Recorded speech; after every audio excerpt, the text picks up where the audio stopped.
जे कर्मर अकर्म दर्शन करती एवं अकर्मर कर्म दर्शन करती से मनुष्य मान मध्य बुद्धिमान एवं से योगी समस्त कर्म करिथांती। कर्मर अकर्म देखा कौन तथा यहीपरि देखिपारे मनुष्य समस्त मध्य बुद्धिमान और योगी अटंती एवं से समस्त कर्म करथांती बोली कहबार यथार्थता कौन। उत्तर लोक प्रसिद्धि मन बुद्धि इंद्रिय एवं शरीर व्यापार मात्र नाम कर्म से जहाँ शास्त्र विहित कर्तव्य कर्म ताकू कर्म कहते एवं शास्त्र निषिद्ध पाप कर्म को विकर्म कहते। शास्त्र निषिद्ध पाप कर्म सर्वथा त्याज्य तेणु एठार ताहार नाम चर्चा कराए ना। एणु एठार जो शास्त्र विहित कर्तव्य कर्म रही से अकर्म देखार अर्थ कौन ताहा ही विचार करने। यज्ञ दान तप तथा वर्णाश्रम अनुसार जीविका और शरीर निर्वाह संबंधी जिते प्रकार शास्त्र विहित कर्म रही से भितर आसक्ति फलेच्छा ममत्व अहंकार त्याग करदे ता इहलोक परलोक सुख दुखदी फल भोग कराइबार और पुनर्जन्म कारण हुए ना बरं ता मनुष्यर पूर्वकृत समस्त शुभाशुभ कर्म नाश कर मनुष्य को संसार बंधन मुक्त कर दिए। यही रहस्य बुझी नवा ही कर्मर अकर्म दर्शन करवा। एपरि भाव में कर्मर अकर्म दर्शन कर मनुष्य आसक्ति फल इच्छा और ममत्व त्यागपूर्वक यथायोग्य विहित कर्म आचरण करती। तेणु से कर्म कर लिप्त हुए नहीं। तेणु से मनुष्य मान बुद्धिमान अटंती से परमात्मा को पाती। तेणु से योगी अटंती तांकर कौन कर्तव्य कर्म बाकी रहे नहीं से कृत्यकृत्य हो जाती। तेणु से समस्त कर्म करते।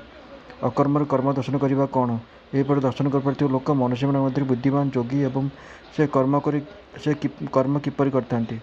उत्तर लोक प्रसिद्धि मन वचन शरीर व्यापार त्याग करदेवर नाम अकर्म। यही त्यागपूर्वक अकर्म मध्य यदि आसक्ति फल इच्छा ममत्व अहंकार पूर्वक कराए तेबे ता पूर्वजन्म कारण हो जाए।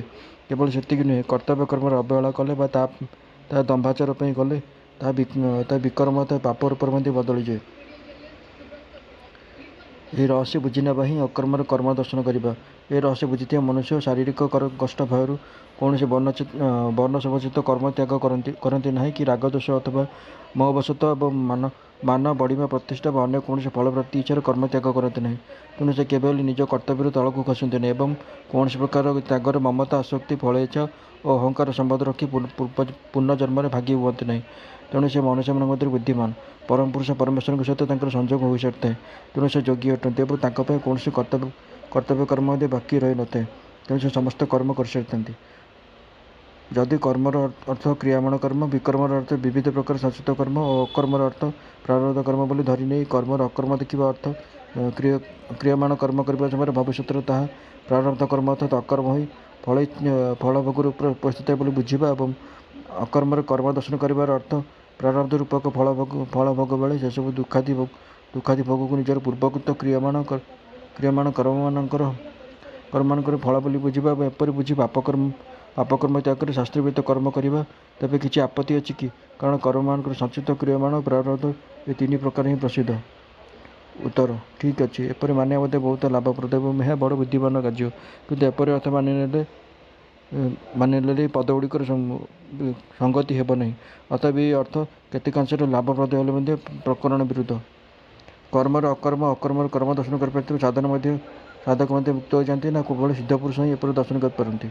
उत्तर मुक्त पुरुष मान जहाँ स्वाभाविक लक्षण ता साधकों साध्य अटे अतः मुक्त पुरुष स्वभावतः तत्व को जानती और साधक उपदेश जापे से साधना कर मुक्त हो जाती। तेणु भगवान कहते मुझे तुमको से कर्मतत्व उपदेश देवी जहाँ जाणी तुम्हें कर्म बंधन मुक्त हो। जहाँ समस्त शास्त्रविहित कर्म कामना शून्य और संकल्प शून्य होता है तथा जहाँ समस्त कर्म ज्ञान रूपक अग्नि द्वारा भस्म हो जाए से महापुरुषों को ज्ञानी मान पंडित बोली कहती। निज अंचल वर्णाश्रम और परिस्थिति अनुसार जहाँ जो यज्ञ दान तप तथा जीविका और शरीर निर्वाह योग्य शास्त्र सम्मत कर्तव्य कर्म रही पदटी हूँ से सबूर वाचक क्रियात्मक आरंभ कहती। ज्ञानी मानकर कर्म शास्त्र विहित व्यर्थ हुए ना ये भाव देखा आरंभ सहित सम उपसर्ग प्रयोग कर देखाए सर्वे विशेषण दे देखा दी जाए साधन बल मनुष्य समस्त कर्म कामना संकल्प शून्य हुए ना कौन कर्म कामना संकल्प संयोग होता है किंतु साधना कर सिद्ध हो जाती से महापुरुषों समस्त कर्म कामना संकल्प रहित हुए तांकर कौन कर्म कामना व संकल्प युक्त व शास्त्र विरुद्ध हुए ना। स्त्री पुत्र धन गृह मान बढ़िमा प्रतिष्ठा स्वर्ग सुख आदि इहलोक परलोक जिते सब विषय रही से कौन विषय टिके भी इच्छा रखिए नाम काम तथा कौन विषय ममत्व अहंकार रागद्वेष और रमणीय बुद्धि रखी ତାହା ସ୍ମରଣ କରିବା ନାମ ସଂକଳ୍ପ। କାମନା ସଂକଳ୍ପର କାର୍ଯ୍ୟ ଏବଂ ସଂକଳ୍ପ କାମନାର କାରଣ। ବିଷୟ ସ୍ମରଣ କରିବା ଦ୍ୱାରା ସେଥିରେ ଆସକ୍ତି ଜାତ ହୋଇ କାମନା ଉତ୍ପନ୍ନ ହୋଇଥାଏ। ଯେଉଁ କର୍ମରେ କୌଣସି ବସ୍ତୁର ସଂଯୋଗ ବିଯୋଗ ନେଇ ଟିକିଏ ବି କାମନା ନଥାଏ, ଯେଉଁଥିରେ ମମତ୍ୱ, ଅହଙ୍କାର ଏବଂ ଆସକ୍ତିର ସର୍ବଦା ଅଭାବ ଥାଏ ଏବଂ ଯେଉଁ କର୍ମ ଲୋକ ସଂଗ୍ରହ ପାଇଁ ଚେଷ୍ଟା ମାତ୍ର ରୂପରେ ହେଉଥାଏ, ସେହି ସମସ୍ତ କର୍ମ କାମ ରହିତ ତଥା ସଂକଳ୍ପ ରହିତ। ଉପରୁ କୌଣସି କର୍ମ ନିଜ ବିନା ସ୍ଫୁରଣରୁ ହୋଇପାରିବ ନାହିଁ। ପ୍ରଥମେ ସ୍ଫୁରଣ ଜାତ ହୋଇ ମନ, ବଚନ, ଶରୀର ଦ୍ୱାରା କର୍ମ କରାଯାଏ। ଅନ୍ୟ କର୍ମ କଥା କ'ଣ କହିବା? ବିନା ସ୍ଫୁରଣରେ ଖିଆପିଆ, ଚଲାବୁଲା ଆଦି ଶରୀର ନିର୍ବାହ କର୍ମ ମଧ୍ୟ ହୋଇପାରିବ ନାହିଁ। ତେଣୁ ଏହି ଶ୍ଲୋକରେ କୁହାଯାଇଥିବା ଶାସ୍ତ୍ରବିହିତ କର୍ମ ବା କିପରି ହୋଇପାରିବ? ତେଣୁ ଏଠାରେ ସଂକଳ୍ପର ଅର୍ଥ ସ୍ଫୁରଣ ମାତ୍ର ବୋଲି ମାନିବା ଉଚିତ ମନେ ହେଉନାହିଁ।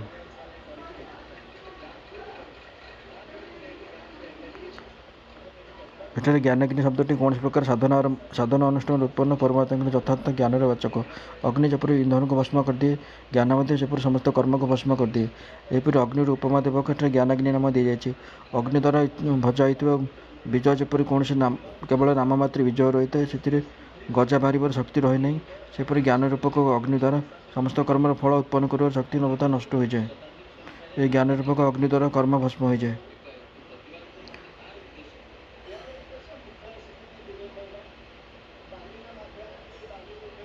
ଅଭିପ୍ରାୟ ଏହି ଯେ କର୍ମର ମମତ୍ୱ, ଆସକ୍ତି, ଅହଙ୍କାର ନଥିଲେ ମଧ୍ୟ ଏବଂ ସେଥିରେ ନିଜର କୌଣସି ପ୍ରକାର ପ୍ରୟୋଜନ ନଥିଲେ ମଧ୍ୟ ସର୍ବତଃ କର୍ମ ତ୍ୟାଗ ନ କରି ଲୋକ ସଂଗ୍ରହ ପାଇଁ ସେ ସମସ୍ତ ଶାସ୍ତ୍ରବିହିତ କର୍ମ ବିଧିପୂର୍ବକ ଭଲ ଭାବେ କରିବା ହିଁ ଅତ୍ୟନ୍ତ ଧୀରତା, ବୀରତା, ଗମ୍ଭୀରତା ଏବଂ ବୁଦ୍ଧିମାନର କାମ।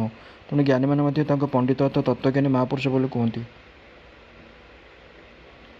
ଯେଉଁ ପୁରୁଷ ସମସ୍ତ କର୍ମରେ ଏବଂ ତାହାର ଫଳରେ ସମସ୍ତ ଆସକ୍ତି ତ୍ୟାଗ କରି ସଂସାରର ଆଶ୍ରୟରୁ ରହିତ ହୋଇଯାଉଛନ୍ତି ଏବଂ ପରମାତ୍ମାଠାରେ ନିତ୍ୟ ତୃପ୍ତ ହୋଇ ରହିଛନ୍ତି, ସେ କର୍ମରେ ଭଲ ଭାବରେ ପ୍ରବୃତ୍ତ ହୋଇ ମଧ୍ୟ ବସ୍ତୁତଃ କିଛି ବି କରନ୍ତି ନାହିଁ। ଯଜ୍ଞ, ଦାନ, ତପ ତଥା ଜୀବିକା ଏବଂ ଶରୀର ନିର୍ବାହ କରିବାରେ ଯେତେ ସବୁ ଶାସ୍ତ୍ରବିହିତ କର୍ମ ରହିଛି, ସେଥିରେ ମନୁଷ୍ୟର ସ୍ୱଭାବତଃ ଆସକ୍ତି ହୋଇଯାଏ, ଯାହାଫଳରେ କି ସେ କର୍ମ ନ କରି ରହିପାରେ ନାହିଁ ଏବଂ କର୍ମ କରିବା ସମୟରେ ସେଥିରେ ଏପରି ଲିପ୍ତ ହୋଇଯାଏ ଯେ ତାଠାରେ ଈଶ୍ୱରଙ୍କ ସ୍ମୃତି ବା ଅନ୍ୟ କୌଣସି ପ୍ରକାର ଜ୍ଞାନ ରହେ ନାହିଁ। ଏପରି ଆସକ୍ତିରୁ ସର୍ବଦା ରହିତ ହୋଇଯିବା, କୌଣସି କର୍ମରେ ବି କୌଣସି ପ୍ରକାର ମଧ୍ୟ ଆସକ୍ତ ନ ହେବାକୁ, କର୍ମର ସର୍ବଦା ଆସକ୍ତି ତ୍ୟାଗ କରିଦେବା ଏବଂ ସେହି କର୍ମରେ ମିଳୁଥିବା ଇହଲୋକ ପରଲୋକରେ ଯେତେ ସବୁ ଭୋଗ ରହିଛି, ସେସବୁରେ ସାମାନ୍ୟ ମାତ୍ର ମମତ୍ୱ, ଆସକ୍ତି ଓ କାମନା ନ ରଖିବା ହିଁ କର୍ମ ଫଳରୁ ଆସକ୍ତି ତ୍ୟାଗ କରିଦେବା। ସର୍ବଦା ଆସକ୍ତି ତ୍ୟାଗ କରି ଶରୀରର ସର୍ବଦା ଅହଙ୍କାର ଓ ମମତ୍ୱ ରହିତ ହୋଇଯିବା ଏବଂ କୌଣସି ସାଂସାରିକ ବସ୍ତୁର ବା ମନୁଷ୍ୟର ଆଶ୍ରିତ ନ ହେବା, ଅର୍ଥାତ୍ ଏହି ବସ୍ତୁ ବା ମନୁଷ୍ୟ ଦ୍ୱାରା ମୋର ଜୀବିକା ନିର୍ବାହ ହେଉଛି, ସେ ମୋର ଆଧାର, ତାକୁ ଛାଡ଼ିଦେଲେ କାମ ଚଳିବ ନାହିଁ। ଏପରି ଭାବମାନଙ୍କର ସର୍ବଦା ଅଭାବ ହୋଇଯିବା ହିଁ ନିରାଶ୍ରୟ ହୋଇଯିବା। ଏପରି ହୋଇଗଲେ ସାଧକଙ୍କର କୌଣସି ସାଂସାରିକ ପଦାର୍ଥରେ ତିଳେ ମାତ୍ର ଆବଶ୍ୟକତା ରହେ ନାହିଁ, ସେ ପୂର୍ଣ୍ଣ କାମ ହୋଇଯାଆନ୍ତି। ସେ ପରମାନନ୍ଦ ସ୍ୱରୂପ ପରମାତ୍ମା ପ୍ରାପ୍ତ ହୋଇଯିବାରୁ ନିରନ୍ତର ଆନନ୍ଦରେ ମଗ୍ନ ରୁହନ୍ତି। କୌଣସି ବି ଘଟଣାରେ କେବେ ହେଲେ ତାଙ୍କର ସ୍ଥିତି ଟିକିଏ ବି ବଦଳେ ନାହିଁ, ତାହା ହିଁ ତାଙ୍କର ନିତ୍ୟ ତୃପ୍ତ ହୋଇଯିବା। ଏପରି ମନୁଷ୍ୟ ମଧ୍ୟ ନିଜର ବର୍ଣ୍ଣାଶ୍ରମ ଅନୁସାରେ ସବୁ ପ୍ରକାର ଶାସ୍ତ୍ରବିହିତ କର୍ମ ସାବଧାନତାପୂର୍ବକ ଓ ବିବେକ ସହିତ ଭଲ ରୂପେ ବିସ୍ତାରିତ ଭାବରେ କରିପାରନ୍ତି। ମମତ୍ୱ, ଅହଙ୍କାର, ଫଳାସକ୍ତିଯୁକ୍ତ ମନୁଷ୍ୟ ସ୍ୱରୂପତଃ କର୍ମ ତ୍ୟାଗ କରିଦେଇ ମଧ୍ୟ କର୍ମବନ୍ଧନରୁ ମୁକ୍ତ ହୋଇପାରେ ନାହିଁ, ଅଥଚ ନିତ୍ୟତୃପ୍ତ ପୁରୁଷ ସମସ୍ତ କର୍ମ କରି ମଧ୍ୟ କର୍ମବନ୍ଧନରେ ପଡ଼ନ୍ତି ନାହିଁ। ସେହି କର୍ମ ସହିତ ତାଙ୍କର କୌଣସି ସମ୍ବନ୍ଧ ରହେ ନାହିଁ, ଏଣୁ ସେ ସର୍ବଦା କର୍ମ କରି ମଧ୍ୟ ବାସ୍ତବରେ ଅକର୍ତ୍ତା ହିଁ ହୋଇଯାଆନ୍ତି। ଏପରି ଭାବେ ସ୍ପଷ୍ଟ କରିଦିଆଯାଇଛି ଯେ କର୍ମର ଅକର୍ମ ଓ ଅକର୍ମର କର୍ମ ଦେଖୁଥିବା ମୁକ୍ତ ପୁରୁଷ ପୂର୍ଣ୍ଣ କାମ ହୋଇଯାଇଥିବା ହେତୁ ତାଙ୍କର କୌଣସି କର୍ତ୍ତବ୍ୟ ବାକି ରହିଯାଏ ନାହିଁ, କୌଣସି ବସ୍ତୁରୁ ତାଙ୍କର କୌଣସି ପ୍ରକାର ଆବଶ୍ୟକତା ରହେ ନାହିଁ। ଅତଏବ ସେ ଯାହା କିଛି ବି କର୍ମ କରନ୍ତି ବା ଯେଉଁ କ୍ରିୟାର ଉପରତ ହୋଇଯାଆନ୍ତି, ତାହା କେବଳ ଲୋକ ସଂଗ୍ରହ ପାଇଁ ଶାସ୍ତ୍ରସମ୍ମତ ରୀତିରେ ଏବଂ ବିନା ଆସକ୍ତିରେ କରନ୍ତି।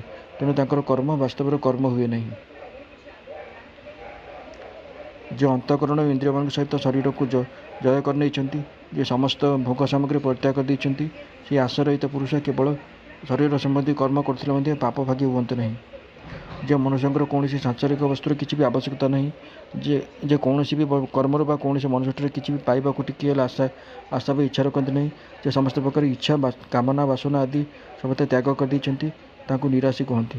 ଯେଉଁ ଅନ୍ତଃକରଣରେ ବା ସମସ୍ତ ଇନ୍ଦ୍ରିୟ ସହିତ ଶରୀରକୁ ଜୟ କରିଦେଇଛନ୍ତି, ଅର୍ଥାତ୍ ଯାହାଙ୍କର ମନ ଓ ଇନ୍ଦ୍ରିୟ ରାଗଦୋଷରୁ ରହିତ ହୋଇଯାଇଥିବାରୁ ତାଙ୍କ ଉପରେ ଶବ୍ଦାଦି ବିଷୟମାନଙ୍କର ସଙ୍ଗ କିଛି ବି ପ୍ରଭାବ ପକାଇପାରେ ନାହିଁ ଏବଂ ଯାହାଙ୍କର ଶରୀର ମଧ୍ୟ ଯେପରି ରଖିବାକୁ ଚାହାନ୍ତି ସେହିପରି ରହେ, ସେ ଗୃହସ୍ଥ ହୋଇଥାନ୍ତୁ କି ସନ୍ନ୍ୟାସୀ ହୋଇଥାନ୍ତୁ, ସେ ଯଦଚେତାତ୍ମା ଅଟନ୍ତି ଏବଂ ଯାହାଙ୍କର କୌଣସି ବିଷୟରେ ମମତ୍ୱ ନାହିଁ ଏବଂ ତଥା ଯାହାଙ୍କର କୌଣସି ବିଷୟରେ ମମତ୍ୱ ନାହିଁ ତଥା ଯେ ସମସ୍ତ ଭୋଗ ସଂଗ୍ରହ ସମ୍ପୂର୍ଣ୍ଣ ରୂପେ ତ୍ୟାଗ କରିଦେଇଛନ୍ତି ସେ ସନ୍ନ୍ୟାସୀ ତ ସର୍ବଦା ତ୍ୟକ୍ତ ପରିଗ୍ରହ ହିଁ ଅଟନ୍ତି। ଏହା ବ୍ୟତୀତ ଅନ୍ୟ ଆଶ୍ରମର ଯେ କେହି ଲୋକ ଉପରୋକ୍ତ ପ୍ରକାର ପରିଗ୍ରହ ତ୍ୟାଗ କରିଦିଅନ୍ତି ତାଙ୍କୁ ମଧ୍ୟ ତ୍ୟକ୍ତ ସର୍ବ ପରିଗ୍ରହ ବୋଲି କୁହାଯାଏ। ଏ ଶ୍ଲୋକରେ ତିନୋଟି ବିଶେଷଣ ପ୍ରୟୋଗ କରି ଦେଖାଯାଇଛି ଯେ ଏପରି ବାହ୍ୟ ବସ୍ତୁମାନଙ୍କର ସମ୍ବନ୍ଧ ନ ରଖି ଯେ ନିରନ୍ତର ଅନ୍ତରାତ୍ମାରେ ସନ୍ତୁଷ୍ଟ ରହନ୍ତି ସେ ସାଂଖ୍ୟଯୋଗୀ ଯଦି ଯଜ୍ଞ ଦାନ ଆଦି କର୍ମ ଅନୁଷ୍ଠାନ ନ କରି କେବଳ ଶରୀର ସମ୍ବନ୍ଧୀ ଖାଇବା ପିଇବା ଆଦି କର୍ମ ହିଁ କରନ୍ତି ତେବେ ମଧ୍ୟ ସେ ପାପଭାଗୀ ହୁଅନ୍ତି ନାହିଁ, କାରଣ ତାଙ୍କର ସେହି ତ୍ୟାଗ ଆସକ୍ତି ବା ଫଳ ଇଚ୍ଛାର ଅଥବା ଅହଙ୍କାର ପୂର୍ବକ ମୋହ ଦ୍ୱାରା କରାଯାଇନଥାଏ। ତାହା ତ ଆସକ୍ତି ଫଳ ଇଚ୍ଛା ଏବଂ ଅହଙ୍କାର ରହିତ ହୋଇଥିବା ସର୍ବଦା ଶାସ୍ତ୍ର ସମ୍ମତ ତ୍ୟାଗ ଅଟେ, ଅତଏବ ତାହା ସବୁ ଦୃଷ୍ଟିରୁ ସଂସାରର ମଙ୍ଗଳକାରୀ। ଏଠାରେ ସ୍ନାନ ଶୌଚ ପାନ ଭୋଜନ ଏବଂ ଶୟନ ଆଦି କେବଳ ଶରୀର ନିବାସ ସମ୍ବନ୍ଧୋକ୍ତି କ୍ରିୟାମାନଙ୍କର ବାଚକ ଅଟେ ଏବଂ କିଳବିଷୟ ପଦଟି ଏଠାରେ ଯଜ୍ଞ ଦାନାଦି ବିହିତ କର୍ମର ତ୍ୟାଗଜନିତ ପ୍ରତ୍ୟବାପକୃପକ ପାପର ତଥା ଶରୀର ନିର୍ବାହ ପାଇଁ କରାଯାଉଥିବା କ୍ରିୟାଜନିତ ଅନିର୍ବାଚ୍ୟ ହିଂସା ଆଦି ପାପମାନଙ୍କର ବାଚକ। ଉପରୋକ୍ତ ପୁରୁଷଙ୍କୁ ଯଜ୍ଞ ଆଦି କର୍ମାନୁଷ୍ଠାନ ଆଚରଣଜନିତ ପ୍ରତ୍ୟବାଚକ ରୂପକ ପାପ ଲାଗେ ନାହିଁ ଏବଂ ଶରୀର ନିର୍ବାହ ପାଇଁ କରାଯାଉଥିବା କ୍ରିୟାଜନିତ ପାପ ସହିତ ତାଙ୍କର ସମ୍ବନ୍ଧ ରହେ ନାହିଁ। ଏହା ହିଁ ତାଙ୍କର କିଳବିଷ ପ୍ରାପ୍ତ ନ ହେବା। ଯେ ବିନା ଇଚ୍ଛାରେ ସ୍ୱତଃ ମିଳୁଥିବା ପଦାର୍ଥର ସହିତ ସନ୍ତୁଷ୍ଟ ରହନ୍ତି, ଯେ ସର୍ବଦା ଇଚ୍ଛାଶୂନ୍ୟ ହୋଇଯାଇଛନ୍ତି, ଯେ ହର୍ଷ ଶୋକ ଆଦି ଦ୍ୱନ୍ଦ୍ୱର ସର୍ବଦା ଅତୀତ ହୋଇଯାଇଛନ୍ତି, ସିଦ୍ଧି ଅସିଦ୍ଧିରେ ସମ ରହୁଥିବା ସେହି କର୍ମଯୋଗୀ କର୍ମ କରି ମଧ୍ୟ ସେଥିରେ ବାନ୍ଧି ହୁଅନ୍ତି ନାହିଁ, ଅର୍ଥାତ୍ ସେ କର୍ମବନ୍ଧନରେ ପଡ଼ନ୍ତି ନାହିଁ। ଅନିଚ୍ଛାରେ ବା ଅନ୍ୟର ଇଚ୍ଛାରେ ପ୍ରାରବ୍ଧ ଅନୁସାରେ ଯେଉଁ ଅନୁକୂଳ ବା ପ୍ରତିକୂଳ ପଦାର୍ଥ ପ୍ରାପ୍ତ ହୁଏ ତାହା ହିଁ ଯଦୃଚ୍ଛା ଲାଭ। ଏ ଯଦୃଚ୍ଛା ଲାଭରେ ସଦା ଆନନ୍ଦିତ ହେବା, ସେଥିରେ ଅନୁରାଗ ନ କରିବା, ତାହା ସାଇତି ରଖିବାକୁ ବା ବଢ଼ାଇବାକୁ ଇଚ୍ଛା ନ କରିବା, ପ୍ରକୃତିରେ ପ୍ରତିକୂଳ ପଦାର୍ଥର ପ୍ରାପ୍ତିରେ ଦୋଷ ନ କରିବା, ତାହା ନଷ୍ଟ ହେଉ ବୋଲି ଇଚ୍ଛା ନ କରିବା, ଉଭୟକୁ ପ୍ରାରବ୍ଧ ବା ଭଗବାନଙ୍କ ବିଧାନ ବୋଲି ବୁଝି ନିରନ୍ତର ଶାନ୍ତ ଓ ପ୍ରସନ୍ନଚିତ୍ତ ରହିବା ହିଁ ଯଦୃଚ୍ଛା ଲାଭରେ ସନ୍ତୁଷ୍ଟ ରହିବା। ବିଦ୍ୟା ବୁଦ୍ଧି ଧନ ମାନ ବଡ଼ିମା ବା ଅନ୍ୟ କୌଣସି ବସ୍ତୁ ବା ଗୁଣ ହେତୁ ଅନ୍ୟର ଉନ୍ନତି ଦେଖି ଯେଉଁ ଈର୍ଷା ଜାତ ହୁଏ ତାହାର ବିକାର ନାମ ମତ୍ସରତା। ଯେଉଁଠାରେ ତାହାର ସର୍ବଦା ଅଭାବ ହୁଏ ସେ ବିମତ୍ସର। ନିଜକୁ ବିଦ୍ୱାନ ବୁଦ୍ଧିମାନ ବୋଲି ଭାବୁଥିବା ଲୋକଙ୍କ ଭିତରେ ଈର୍ଷା ଦୋଷ ଛପି ରହିଥାଏ।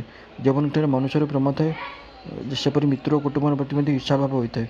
ତେଣୁ ବିମତ୍ସର ବିଶେଷଣ ପ୍ରୟୋଗ କରି ଏଠାରେ କର୍ମଯୋଗୀଙ୍କଠାରେ ହର୍ଷ ଶୋକାଦି ବିକାରରୁ ବିଭିନ୍ନ ଈର୍ଷା ଦୋଷର ମଧ୍ୟ ଅଭାବ ଦର୍ଶାଇ ଦିଆଯାଇଛି। ହର୍ଷ ଶୋକ ରାଗ ଦ୍ୱେଷ ଆଦି ଯୁକ୍ତ ବିକାରମାନଙ୍କର ନାମ ଦ୍ୱନ୍ଦ୍ୱ। ସେଥିରେ ସମ୍ବନ୍ଧ ନ ରଖିବା ଅନ୍ତଃକରଣରେ ଏପରି ବିକାର ନ ରହିବା ହିଁ ସେଥିରୁ ଅତୀତ ହେବା। ଯଜ୍ଞ ଦାନ ତପ ଆଦି କୌଣସି କର୍ତ୍ତବ୍ୟ କର୍ମ ନିର୍ବିକାରରେ ପୂର୍ଣ୍ଣ ହୋଇଯିବାର ନାମ ସିଦ୍ଧି ଏବଂ କୌଣସି ପ୍ରକାର ବାଧାବିଘ୍ନ ହେତୁ ପୂର୍ଣ୍ଣ ନ ହେବା ହିଁ ଅସିଦ୍ଧି। ଏପରି ଯେଉଁ ଉଦ୍ଦେଶ୍ୟରେ ଏହି କର୍ମ କରାଯାଏ ସେହି ଉଦ୍ଦେଶ୍ୟ ପୂର୍ଣ୍ଣ ହୋଇଯିବା ସିଦ୍ଧି ଏବଂ ପୂର୍ଣ୍ଣ ନ ହେବା ଅସିଦ୍ଧି। ସିଦ୍ଧି ଓ ଅସିଦ୍ଧିରେ ଭେଦବୁଦ୍ଧି ନ ହେବା ଅର୍ଥାତ୍ ସିଦ୍ଧିରେ ହର୍ଷ ଓ ଆସକ୍ତି ଆଦି ତଥା ଅସିଦ୍ଧିରେ ଦ୍ୱେଷ ଏବଂ ଶୋକ ଆଦି ବିକାର ନ ହେବା ତଥା ଉଭୟ ଅବସ୍ଥାରେ ଏକାପରି ରହିବା ହିଁ ସିଦ୍ଧି ଅସିଦ୍ଧିରେ ସମ ରହିବା। କର୍ମ କରିବାରେ ମନୁଷ୍ୟର ଅଧିକାର ରହିଛି, କାରଣ କର୍ମ ସହିତ ପ୍ରଜାମାନଙ୍କୁ ରଚନା କରି ପ୍ରଜାପତି ମନୁଷ୍ୟମାନଙ୍କୁ କର୍ମ କରିବାକୁ ଆଜ୍ଞା ଦେଇଛନ୍ତି। ଅତଏବ ସେହି ଅନୁସାରେ କର୍ମ ନ କଲେ ମନୁଷ୍ୟ ପାପଭାଗୀ ହୁଏ। ଏହାଛଡ଼ା ମନୁଷ୍ୟ କର୍ମ ନ କରି ମଧ୍ୟ ରହିପାରିବ ନାହିଁ, ତେଣୁ ସେ ନିଜର ପ୍ରକୃତି ଅନୁସାରେ ସମସ୍ତଙ୍କୁ କିଛି ନା କିଛି କର୍ମ କରିବାକୁ ପଡ଼େ।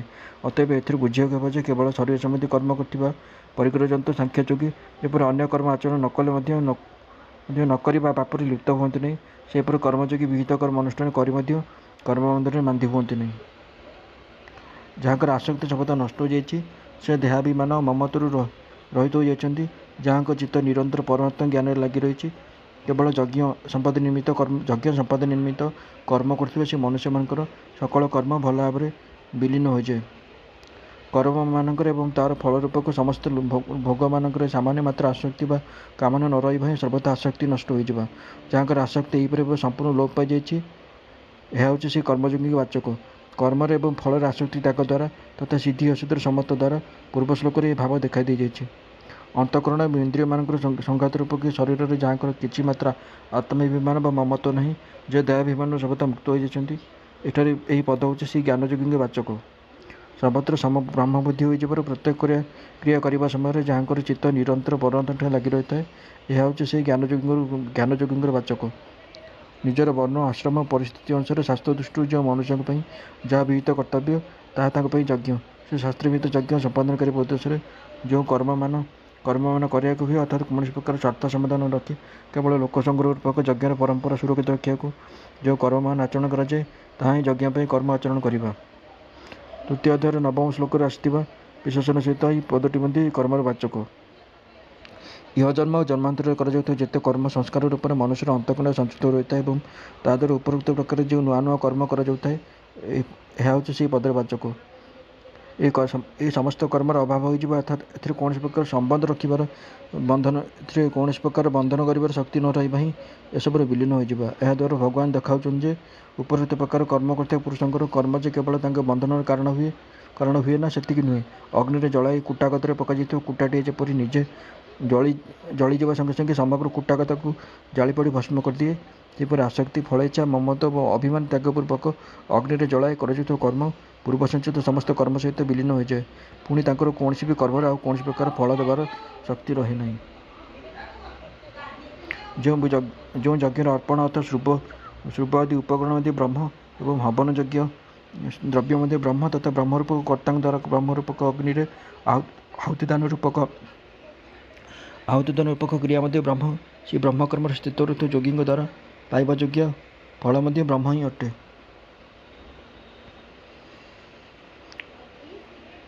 ଅଭିପ୍ରାୟ ଏହି ଯେ କର୍ତ୍ତା, କର୍ମ ଏବଂ କାରଣ ଆଦି ବିଭିନ୍ନ ପଦାର୍ଥ ଭିନ୍ନ ଭିନ୍ନ ଭିତରେ ପ୍ରତୀତ ହେଉଥିଲେ ମଧ୍ୟ ସେସବୁକୁ ବ୍ରହ୍ମ ରୂପରେ ଦେଖିବାର ଯେଉଁ ଅଭ୍ୟାସ, ସେହି ଅଭ୍ୟାସ ରୂପକ କର୍ମ ହେଉଛି ପରମାର୍ଥ ପ୍ରାପ୍ତିର ସାଧନ।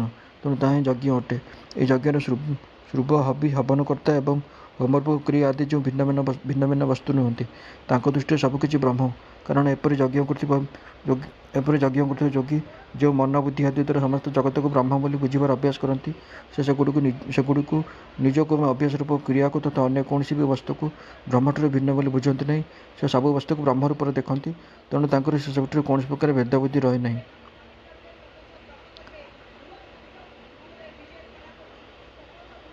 ତେଣୁ ଯାହାଦ୍ୱାରା କିଛି ବି ବସ୍ତୁ ଅର୍ପଣ କରାଯାଏ, ତାହା ହିଁ ବିପତ୍ତି ଅନୁସାରେ ଅର୍ପଣ ପଦର ଅର୍ଥ ଅଟେ। ଯାହାଦ୍ୱାରା ଘୃତ ଆଦି ଦ୍ରବ୍ୟ ଅଗ୍ନିରେ ପକାଯାଏ, ତାହାକୁ ଶୁଭ ଆଦି ଉପକରଣ ବୋଲି ମାନିବା ଉଚିତ। ନିରନ୍ତର ସର୍ବଦା ବ୍ରହ୍ମବୁଦ୍ଧି ରଖିବା, କାହାରିକୁ ବ୍ରହ୍ମଠାରୁ ଭିନ୍ନ ବୋଲି ନ ବୁଝିବା ହିଁ ବ୍ରହ୍ମକର୍ମରେ ସ୍ଥିତ ହେବା। ଏହି ପ୍ରକାର ସାଧନା ଫଳରେ ନିଃସନ୍ଦେହ ପରମବ୍ରହ୍ମ ପରମାତ୍ମାଙ୍କର ପ୍ରାପ୍ତି ହୁଏ। ଉପରୋକ୍ତ ସାଧନା କରୁଥିବା ଯୋଗୀ ଅନ୍ୟ ଫଳରେ ଭାଗୀ ହୁଅନ୍ତି ନାହିଁ। ଏହି ଭାବ ଦେଖାଇବାକୁ କୁହାଯାଇଛି ଯେ ତାଦ୍ୱାରା ପ୍ରାପ୍ତ ହୋଇଥିବା ଫଳ ମଧ୍ୟ ବ୍ରହ୍ମ ହିଁ ଅଟେ।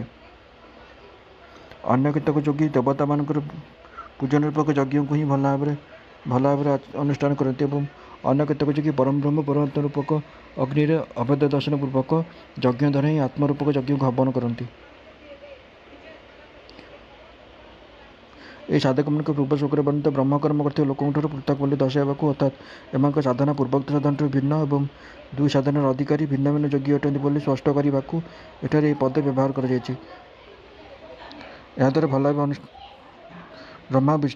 ବ୍ରହ୍ମା, ଶିବ, ଶକ୍ତି, ଗଣେଶ, ସୂର୍ଯ୍ୟ, ଚନ୍ଦ୍ର, ଇନ୍ଦ୍ର ଏବଂ ବରୁଣ ଆଦି ଯେଉଁ ଶାସ୍ତ୍ରସମ୍ମତ ଦେବତା ଅଛନ୍ତି, ସେମାନଙ୍କ ପାଇଁ ହବନ କରିବା, ସେମାନଙ୍କୁ ପୂଜା କରିବା, ସେମାନଙ୍କ ମନ୍ତ୍ର ଜପ କରିବା, ସେମାନଙ୍କ ନିମିତ୍ତ ଦାନ ଦେବା ଏବଂ ବ୍ରାହ୍ମଣ ଭୋଜନ କରାଇବା ଆଦି ସମସ୍ତ କର୍ମର ବାଚକ ରୂପେ ଏଠାରେ ଏହି ପଦ ବ୍ୟବହାର କରାଯାଇଛି। ନିଜର କର୍ତ୍ତବ୍ୟ ବୋଲି ବୁଝି ମମତ୍ୱ, ଆସକ୍ତି, ଫଳେଚ୍ଛା ତ୍ୟାଗ କରି କେବଳ ପରମାର୍ଥ ପ୍ରାପ୍ତି ଉଦ୍ଦେଶ୍ୟରେ ଏହି ସମସ୍ତ କର୍ମ ଶାସ୍ତ୍ରବିଦ ଶ୍ରଦ୍ଧାଭକ୍ତିପୂର୍ବକ ଶାସ୍ତ୍ରବିଧି ଅନୁସାରେ ପୂର୍ଣ୍ଣ ଭାବରେ କରିବା ହିଁ ଭଲ ଭାବେ ଦୈବଯଜ୍ଞ ଅନୁଷ୍ଠାନ କରିବା।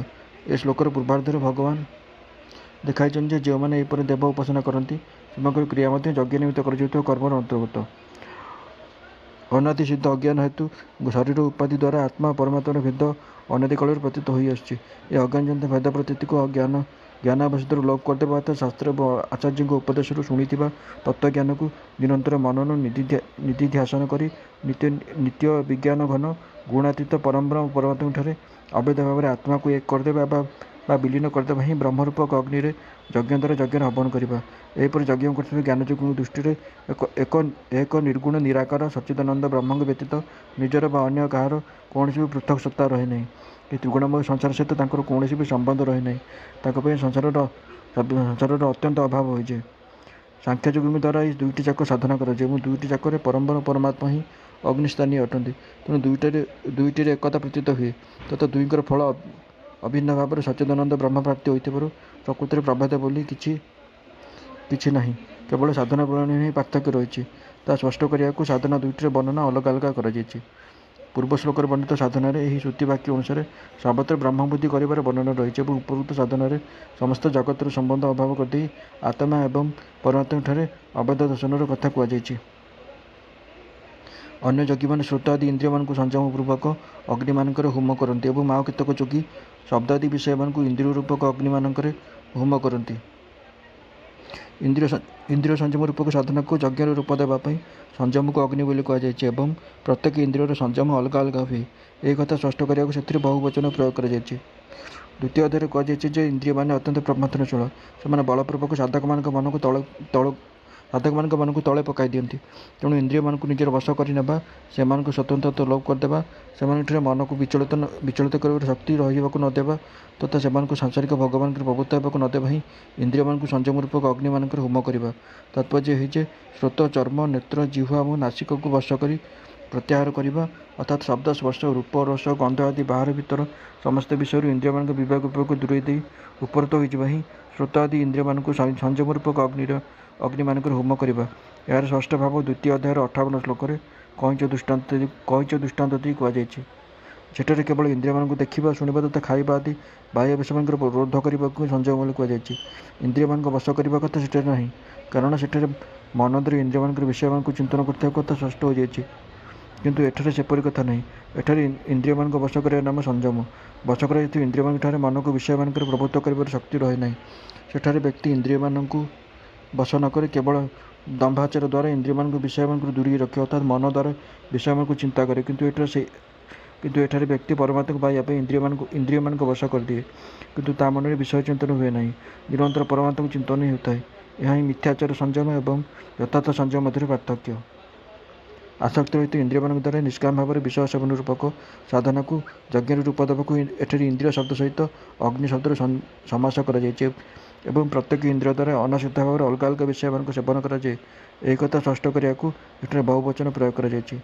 ବଶ କରାଯାଇଥିବା ଏବଂ ରାଗଦୋଷ ରହିତ ଇନ୍ଦ୍ରିୟମାନଙ୍କ ଦ୍ୱାରା ବର୍ଣ୍ଣ, ଆଶ୍ରମ, ପରିସ୍ଥିତି ଅନୁସାରେ ଯୋଗ୍ୟତାର ପ୍ରାପ୍ତ ବିଷୟମାନଙ୍କୁ ଗ୍ରହଣ କରି ସେସବୁକୁ ଇନ୍ଦ୍ରିୟମାନଙ୍କରେ ବିଲୀନ କରିଦେବା, ଅର୍ଥାତ୍ ସେସବୁକୁ ସେବନ କରିବା ସମୟରେ ବା ଅନ୍ୟ ସମୟରେ ଅନ୍ତଃକରଣରେ ବା ଇନ୍ଦ୍ରିୟମାନଙ୍କର କୌଣସି ପ୍ରକାର ବିକାର ଉତ୍ପନ୍ନ ନ କରିବା ଶକ୍ତି ରହିବାକୁ ନ ଦେବା ହିଁ ଶବ୍ଦାଦି ବିଷୟମାନଙ୍କରୁ ଇନ୍ଦ୍ରିୟ ରୂପକ ଅଗ୍ନିମାନଙ୍କରେ ହୋମ କରିଦେବା। ଅଭିପ୍ରାୟ ହୁଏ ଯେ କାନରେ ନିନ୍ଦା ବା ସ୍ତୁତି କିମ୍ବା ଅନ୍ୟ କୌଣସି ପ୍ରକାର ଅନୁକୂଳ ବା ପ୍ରତିକୂଳ ଶବ୍ଦ ଶୁଣି, ନେତ୍ରରେ ଭଲ ମନ୍ଦ ଦୃଶ୍ୟ ଦେଖି, ଜିହ୍ୱା ଦ୍ୱାରା ଅନୁକୂଳ ବା ପ୍ରତିକୂଳିତ ରସ ଗ୍ରହଣ କରି, ଏହିପରି ଅନ୍ୟ ସମସ୍ତ ଇନ୍ଦ୍ରିୟମାନଙ୍କ ଦ୍ୱାରା ମଧ୍ୟ ପ୍ରାରବ୍ଧ ଅନୁସାରେ ଯୋଗ୍ୟତାରେ ପ୍ରାପ୍ତ ସମସ୍ତ ବିଷୟ ଅନାସକ୍ତ ଭାବରେ ସେବନ କରି ଅନ୍ତଃକରଣରେ ସମଭାବ ରଖିବା, ଭେଦଜନିତ ରାଗ, ଦ୍ୱେଷ ଏବଂ ହର୍ଷ ଶୋକାଦି ବିକାର ଜାତ ହେବାକୁ ନ ଦେବା, ଅର୍ଥାତ୍ ସେହି ବିଷୟମାନଙ୍କରେ ମନକୁ ଏବଂ ଇନ୍ଦ୍ରିୟମାନଙ୍କୁ ବିଚଳିତ କରିବାର ଯେଉଁ ଶକ୍ତି ରହିଛି ତାହା ନାଶ କରିଦେଇ ତାହାକୁ ଇନ୍ଦ୍ରିୟମାନଙ୍କରେ ବିଲୀନ କରିଦେବା ହିଁ ଶବ୍ଦାଦି ବିଷୟମାନଙ୍କୁ ଇନ୍ଦ୍ରିୟ ରୂପକ ଅଗ୍ନିମାନଙ୍କରେ ହବନ କରିବା। କାରଣ ବିଷୟମାନଙ୍କର ଆସକ୍ତି, ସୁଖ ଏବଂ ରମଣୀୟ ବୁଦ୍ଧି ନ ରହିବାରୁ ସେହି ବିଷୟ ଭୋଗ ସାଧକମାନଙ୍କ ଉପରେ ନିଜର ପ୍ରଭାବ ପକାଇ ପାରେ ନାହିଁ, ତାହା ସ୍ୱୟଂ ଅଗ୍ନିରେ ତୃଣ ପରି ଭସ୍ମ ହୋଇଯାଏ। ଅନ୍ୟ ଯୋଗୀମାନେ ଇନ୍ଦ୍ରିୟମାନଙ୍କର ସମସ୍ତ କ୍ରିୟା ଏବଂ ପ୍ରାଣମାନଙ୍କର ସମସ୍ତ କ୍ରିୟା ଜ୍ଞାନ ଦ୍ୱାରା ପ୍ରକାଶିତ ଆତ୍ମସଂଯୋଗ ରୂପକ ଅଗ୍ନିରୁ ହୋମ କରିଦିଅନ୍ତି।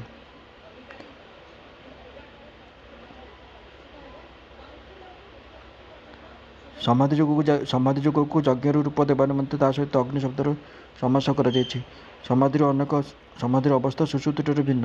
ସମାଧି ସୁଷୁପ୍ତି ପରି ଶୂନ୍ୟାବସ୍ଥା ନୁହେଁ। ସମାଧି ଅବସ୍ଥାରେ ବିବେକ ବିଜ୍ଞାନର ଜାଗୃତି ରହିଥାଏ। ଯଜ୍ଞର ରୂପକ ଦ୍ୱାରା ସମାଧି ଯୋଗକୁ ପ୍ରଜ୍ୱଳିତ ଅଗ୍ନି ପରି ଜ୍ଞାନ ଦ୍ୱାରା ପ୍ରକାଶିତ ବୋଲି ଦର୍ଶାଇବାକୁ ଏଠାରେ ଏହି ପଦ ଦିଆଯାଇଛି। ଉପରୋକ୍ତ ସମାଧି ଯୋଗର ସ୍ୱରୂପ କ'ଣ ତଥା ସେଥିରେ ଇନ୍ଦ୍ରିୟମାନଙ୍କର ସମସ୍ତ କ୍ରିୟାମାନଙ୍କୁ ଏବଂ ପ୍ରାଣୀମାନଙ୍କର ସମସ୍ତ କ୍ରିୟାମାନଙ୍କୁ ହୋମ କରିବାର ଅର୍ଥ କ'ଣ? ଧ୍ୟାନ ଯୋଗ ଅର୍ଥାତ୍ ଧ୍ୟେୟରେ ମନର ନିରୋଧ ଦୁଇ ପ୍ରକାର ହୁଏ। ପ୍ରଥମ ପ୍ରକାରରେ ପ୍ରାଣମାନଙ୍କୁ ଏବଂ ଇନ୍ଦ୍ରିୟମାନଙ୍କୁ ନିରୋଧ କରି ତାପରେ ମନକୁ ଧ୍ୟେୟ ବସ୍ତୁରେ ନିରୋଧ କରାଯାଏ ଏବଂ ଦ୍ୱିତୀୟ ପ୍ରକାରରେ ପ୍ରଥମେ ମନ ଦ୍ୱାରା ଧ୍ୟେୟର ଚିନ୍ତନ କରୁ କରୁ ଧ୍ୟେୟରେ ମନର ଏକାଗ୍ର ରୂପକ ଧ୍ୟାନାବସ୍ଥା ଆସିଥାଏ। ତାପରେ ଧ୍ୟାନର ଗାଢ଼ ସ୍ଥିତି ଆସିଯାଇ ଧ୍ୟେୟରେ ମନ ନିରୋଧ ହୋଇଯାଏ। ଏହା ସମାଧି ଅବସ୍ଥା।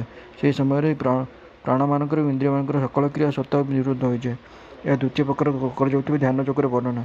ତେଣୁ ପରମାତ୍ମାଙ୍କ ସଗୁଣ ସାକାର ବା ନିର୍ଗୁଣ ନିରାକାରର କୌଣସି ରୂପରେ ନିଜର ନିଷ୍ଠା ଭାବନା ଅନୁସାରେ ବିଧିପୂର୍ବକ ମନକୁ ନିରୋଧ କରିଦେବା ହିଁ ସମାଧି ଯୋଗର ସ୍ୱରୂପ।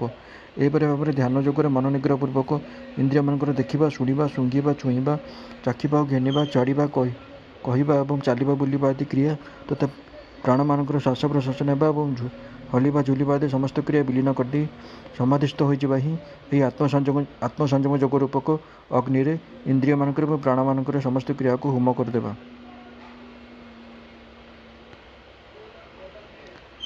କେତେକ ପୁରୁଷ ଦ୍ରବ୍ୟ ସମ୍ବନ୍ଧ ଯଜ୍ଞ କରନ୍ତି, କେତେକ ତପସ୍ୟା ରୂପକ ଯଜ୍ଞ କରନ୍ତି ତଥା ଆଉ କେତେକ ଯୋଗ ରୂପକ ଯଜ୍ଞ କରନ୍ତି। ପୁଣି ଆଉ କେତେକ ଅହିଂସାଦି ତୀକ୍ଷ୍ଣ ବ୍ରତରେ ଯୁକ୍ତ ପ୍ରଯତ୍ନଶୀଳ ପୁରୁଷ ସ୍ୱାଧ୍ୟାୟ ରୂପକ ଜ୍ଞାନ ଯଜ୍ଞ କରନ୍ତି। ନିଜ ନିଜ ବର୍ଣ୍ଣାଶ୍ରମ ଅନୁସାରେ ନ୍ୟାୟରେ ପ୍ରାପ୍ତ ଦ୍ରବ୍ୟକୁ ମମତା ଆସକ୍ତି ଫଳଇଚ୍ଛା ତ୍ୟାଗ କରି ଯଥାଯୋଗ୍ୟ ଲୋକ ସେବାରେ ଲଗାଇବା ଅର୍ଥାତ୍ ଉପରୋକ୍ତ ଭାବରେ ଜଳଛତ୍ର, କୂପ, ପୋଖରୀ, ମନ୍ଦିର, ଧର୍ମଶାଳା ଆଦି ନିର୍ମାଣ କରିବା, କ୍ଷୁଧାର୍ତ, ଅନାଥ, ରୋଗୀ, ଦୁଃଖୀ, ଅସମର୍ଥ, ଭିକ୍ଷୁକ ଆଦି ଲୋକଙ୍କୁ ଯଥା ଆବଶ୍ୟକ ଅନ୍ନ, ବସ୍ତ୍ର, ଜଳ, ଔଷଧ, ପୁସ୍ତକ ଆଦି ବସ୍ତୁ ପ୍ରଦାନ ପୂର୍ବକ ସେବା କରିବା, ବିଦ୍ୱାନ, ତପସ୍ୱୀ, ବେଦପାଠୀ, ସଦାଚାରୀ ବ୍ରାହ୍ମଣଙ୍କୁ ଗୋ, ଭୂମି, ବସ୍ତ୍ର, ଆଭୂଷଣ ଆଦି ପଦାର୍ଥ ଯଥାଯୋଗ୍ୟ ନିଜର ଶକ୍ତି ଅନୁସାରେ ଦାନ କରିବା ଏବଂ ଏହିପରି ଅନ୍ୟ ସବୁ ପ୍ରାଣୀଙ୍କୁ ସୁଖ ଦେବା ଉଦ୍ଦେଶ୍ୟରେ ଯଥାଶକ୍ତି ଦ୍ରବ୍ୟ ବ୍ୟୟ କରିବା ହିଁ ଦ୍ରବ୍ୟଯଜ୍ଞ।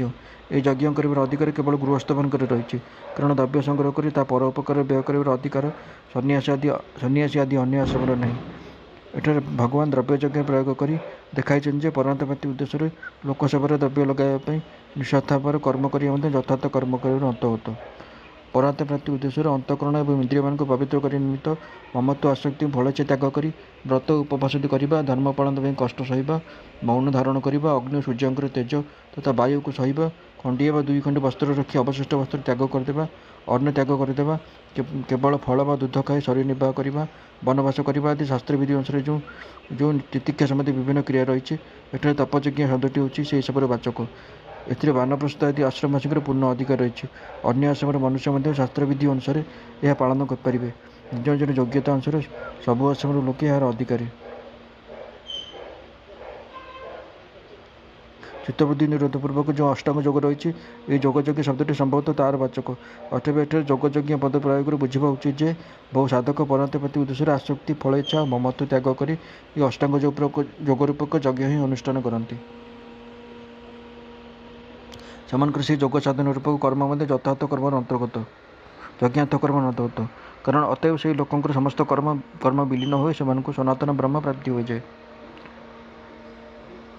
ଅର୍ଥାତ୍ ଯମ, ନିୟମ, ଆସନ, ପ୍ରାଣାୟାମ, ପ୍ରତ୍ୟାହାର, ଧାରଣା, ଧ୍ୟାନ ଏବଂ ସମାଧି ଏହି 8ଟି ହେଉଛି ଯୋଗର ଅଙ୍ଗ। ଏଥିରୁ ଯମ, ନିୟମ, ଆସନ, ପ୍ରାଣାୟାମ ଏବଂ ପ୍ରତ୍ୟାହାର ଏହି 5ଟି ହେଉଛି ବହିରଙ୍ଗ ସାଧନା ଏବଂ ଧାରଣା, ଧ୍ୟାନ ଓ ସମାଧି ଏହି 3ଟି ହେଉଛି ଅନ୍ତରଙ୍ଗ ସାଧନା। କୌଣସି ପ୍ରାଣୀକୁ କୌଣସି ପ୍ରକାର ସାମାନ୍ୟ ମାତ୍ର କଷ୍ଟ ନ ଦେବା ଅହିଂସା। ମଙ୍ଗଳ ଭାବନା ରଖି କପଟ ରହିତ ହୋଇ ପ୍ରିୟ ଶବ୍ଦରେ ଯଥାର୍ଥ ବାକ୍ୟ ପ୍ରୟୋଗ ସତ୍ୟ। କୌଣସି ପ୍ରକାର କାହାରି ସତ୍ତ୍ୱ ଚୋରାଇ ନ ନେବା ବା ଛଡ଼ାଇ ନ ନେବା ଅସ୍ତେୟ। ମନ, ବଚନ ଏବଂ ଶରୀରର ସମସ୍ତ ଅବସ୍ଥାରେ ସଦାସର୍ବଦା ସବୁ ପ୍ରକାର ମୈଥୁନ୍ୟ ତ୍ୟାଗ କରିବା ବ୍ରହ୍ମଚର୍ଯ୍ୟ ଏବଂ ଶରୀର ନିର୍ବାହର ଅତିରିକ୍ତ ଭୋଗ ସାମଗ୍ରୀ କଦାପି ସଂଗ୍ରହ ନ କରିବା ଅପରିଗ୍ରହ। ଏହି 5ଟିର ନାମ ଯମ। ଅର୍ଥାତ୍ ସକଳ ପ୍ରକାର ବାହାର ଭିତର ପବିତ୍ରତା, ଶୌଚ, ପ୍ରିୟ ଅପ୍ରିୟ, ସୁଖ ଦୁଃଖ ଆଦି ପ୍ରାପ୍ତ ହେଲେ ମଧ୍ୟ ସଦାସର୍ବଦା ସନ୍ତୁଷ୍ଟ ରହିବା ସନ୍ତୋଷ, ଏକାଦଶୀ ଆଦି ବ୍ରତ ଉପବାସ କରିବା ତପ, କଲ୍ୟାଣବଦ୍ଧ ଶାସ୍ତ୍ରମାନ ଅଧ୍ୟୟନ କରିବା ତଥା ଈଶ୍ୱରଙ୍କ ନାମ ଓ ଗୁଣ କୀର୍ତ୍ତନ କରିବା ସ୍ୱାଧ୍ୟାୟ, ଈଶ୍ୱରଙ୍କୁ ସର୍ବସ୍ୱ ଅର୍ପଣ କରିଦେଇ ତାଙ୍କର ଆଜ୍ଞା ପାଳନ କରିବା ଈଶ୍ୱର ପ୍ରଣିଧାନ। ଏହି 5ଟିର ନାମ ନିୟମ। ଆସନ ସିଦ୍ଧ ହୋଇଯିବା ପରେ ଶ୍ୱାସ ଓ ପ୍ରଶ୍ୱାସର ଗତି ରୋଧ କରିବାର ନାମ ପ୍ରାଣାୟାମ। ବାହାରର ବାୟୁକୁ ଭିତରେ ପ୍ରବେଶ କରାଇବାର ନାମ ଶ୍ୱାସ ଏବଂ ଭିତରର ବାୟୁକୁ ବାହାରେ ଛାଡ଼ିବାର ନାମ ପ୍ରଶ୍ୱାସ। ଏହି ଦୁଇଙ୍କୁ ରୋଧ କରିବାର ନାମ ପ୍ରାଣାୟାମ। ଦେଶ, କାଳ ଏବଂ ସଂଖ୍ୟା ଅର୍ଥାତ୍ ମାତ୍ରା ସମ୍ବନ୍ଧକୁ ନେଇ ବାହ୍ୟ ବୃତ୍ତି, ଅଭ୍ୟନ୍ତର ବୃତ୍ତି ଏବଂ ସ୍ତମ୍ଭ ବୃତ୍ତି ଏହି ତିନୋଟି ପ୍ରାଣାୟାମ ଦୀର୍ଘ ଓ ସୂକ୍ଷ୍ମ ହୁଏ। ଭିତର ଶ୍ୱାସକୁ ବାହାରକୁ ଛାଡ଼ି ଦେଇ ବାହାରେ ରଖିବାର ନାମ ବାହ୍ୟ କୁମ୍ଭକ। ଏହାର ବିଧି ହେଲା 8 ଥର ପ୍ରଣବ ଜପ କରି ରେଚକ କରି 16 ଥର ପ୍ରଣବ ଜପ କରି ବାହ୍ୟ କୁମ୍ଭକ କରିବା ଏବଂ ପୁଣି 4 ଥର ପ୍ରଣବ ଜପ କରି ପୂରକ କରିବା। ଏହିପରି ରେଚକ ପୂରକ ସହିତ ବାହ୍ୟ କୁମ୍ଭକ କରିବାର ନାମ ବାହ୍ୟବୃତ୍ତି ପ୍ରାଣାୟାମ।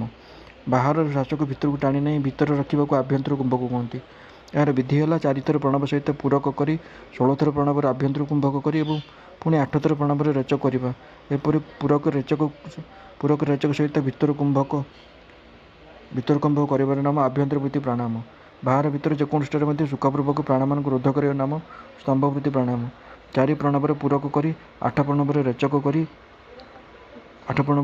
ଏପରି ପୂରକ ରେଚକ କରି ସୁଖପୂର୍ବକ ଯେକୌଣସିଠାରେ ପ୍ରାଣକୁ ରୋଧ କରିବାର ନାମ ସ୍ତମ୍ଭ ବୃତ୍ତି ପ୍ରାଣାୟାମ। ଆହୁରି ବହୁତ ପ୍ରକାର ପ୍ରାଣାୟାମ ରହିଛି। ପୂରକରେ ଯେତିକି ସଂଖ୍ୟା ଓ ଯେତେ କାଳ ଲଗାଯାଏ, ରେଚକ ଓ କୁମ୍ଭକରେ ସେତିକି ସଂଖ୍ୟା ଓ ସେତିକି କାଳ ଲଗାଯାଇପାରେ। ପ୍ରାଣବାୟୁ ନିମିତ୍ତ ନାଭି, ହୃଦୟ, କଣ୍ଠ ଓ ନାସିକାର ଭିତର ଭାଗର ନାମ ଆଭ୍ୟନ୍ତର ଦେଶ ଏବଂ ନାସାପୁଟର ବାହାର 16 ଆଙ୍ଗୁଳି ପର୍ଯ୍ୟନ୍ତ ବାହ୍ୟ ଦେଶ। ଯେଉଁ ସାଧକ ପୂରକ ପ୍ରାଣାୟାମ କରିବା ସମୟରେ ଶ୍ୱାସକୁ ନାଭି ପର୍ଯ୍ୟନ୍ତ ଭିତରକୁ ନିଅନ୍ତି, ସେ ପ୍ରଶ୍ୱାସକୁ 16 ଆଙ୍ଗୁଳି ପର୍ଯ୍ୟନ୍ତ ବାହାରକୁ ଛାଡ଼ିବେ। ଯେ ହୃଦୟ ପର୍ଯ୍ୟନ୍ତ ଶ୍ୱାସ ଭିତରକୁ ନିଅନ୍ତି, ସେ 12 ଆଙ୍ଗୁଳି ପର୍ଯ୍ୟନ୍ତ ପ୍ରଶ୍ୱାସ ବାହାରକୁ ଛାଡ଼ିବେ। ଯେ କଣ୍ଠ ପର୍ଯ୍ୟନ୍ତ ଶ୍ୱାସ ଭିତରକୁ ନିଅନ୍ତି, ସେ 8 ଆଙ୍ଗୁଳି ପର୍ଯ୍ୟନ୍ତ ଶ୍ୱାସ ପ୍ରଶ୍ୱାସ ବାହାରକୁ ଛାଡ଼ିବେ। ଏବଂ ଯେ ନାସିକା ଭିତରେ ଉପର ଅନ୍ତିମ ଭାଗ ପର୍ଯ୍ୟନ୍ତ ଶ୍ୱାସ ଭିତରକୁ ନିଅନ୍ତି, ସେ 4 ଆଙ୍ଗୁଳି ପର୍ଯ୍ୟନ୍ତ ପ୍ରଶ୍ୱାସ ବାହାରକୁ ଛାଡ଼ିବେ। ଏଥିମଧ୍ୟରୁ ପୂର୍ବରୁ ତ ଉତ୍ତରକୁ କରାଯାଇଥିବା ପ୍ରାଣାୟାମକୁ ସୂକ୍ଷ୍ମ ଏବଂ ସେହିପରି ଉତ୍ତରରୁ ପୂର୍ବକୁ କରାଯାଇଥିବା ପ୍ରାଣାୟାମକୁ ଦୀର୍ଘ ବୋଲି ବୁଝିବା ଉଚିତ। ଅର୍ଥାତ୍ ଶ୍ୱାସକ୍ରିୟାର ଦୀର୍ଘତା ତଥା ଶ୍ୱାସତା ଅନୁଯାୟୀ ପ୍ରାଣାୟାମକୁ ଦୀର୍ଘ ବା ସୂକ୍ଷ୍ମ ବୋଲାଯାଏ। ପ୍ରାଣାୟାମର ସଂଖ୍ୟା ଏବଂ ସମୟରେ ଘନିଷ୍ଠ ସମ୍ବନ୍ଧ ରହୁଥିବାରୁ ଏହି ନିୟମରେ ବ୍ୟତିକ୍ରମ ହେବା ଉଚିତ ନୁହେଁ। ଉଦାହରଣ ସ୍ୱରୂପ 4 ଥର ପ୍ରାଣବ କରି ପୂରକ କରିବାକୁ ଯଦି 1 ସେକେଣ୍ଡ ସମୟ ଲାଗେ, ତେବେ 16 ଥର ପ୍ରାଣବ କରି କୁମ୍ଭ କରିବାକୁ 4 ସେକେଣ୍ଡ ଏବଂ 8 ଥର ପ୍ରାଣବ କରି ରେଚକ କରିବାକୁ 2 ସେକେଣ୍ଡ ସମୟ ଲାଗିବା ଉଚିତ। ମନ୍ତ୍ରକୁ ଗଣିବାର ନାମ ସଂଖ୍ୟା ବା ମାତ୍ରା, ସେଥିରେ ଲାଗୁଥିବା ସମୟର ନାମ କାଳ। ଯଦି ସୁଖପୂର୍ବକ ହୋଇପାରେ, ତେବେ ଉପରେ କରାଯାଇଥିବା କାଳ ଓ ମାତ୍ରାକୁ ସାଧକ 2 ଗୁଣ, 3 ଗୁଣ, 4 ଗୁଣ ବା ଯେତେ ଚାହିଁବେ ଯଥାସାଧ୍ୟ ସେତେ ଗୁଣ ବଢ଼ାଇ ପାରିବେ। କାଳ ଓ ମାତ୍ରାର ଅଧିକତା ଏବଂ ନ୍ୟୁନତାରେ ମଧ୍ୟ ପ୍ରାଣାୟାମ ଦୀର୍ଘ ଓ ସୂକ୍ଷ୍ମ ହୁଏ।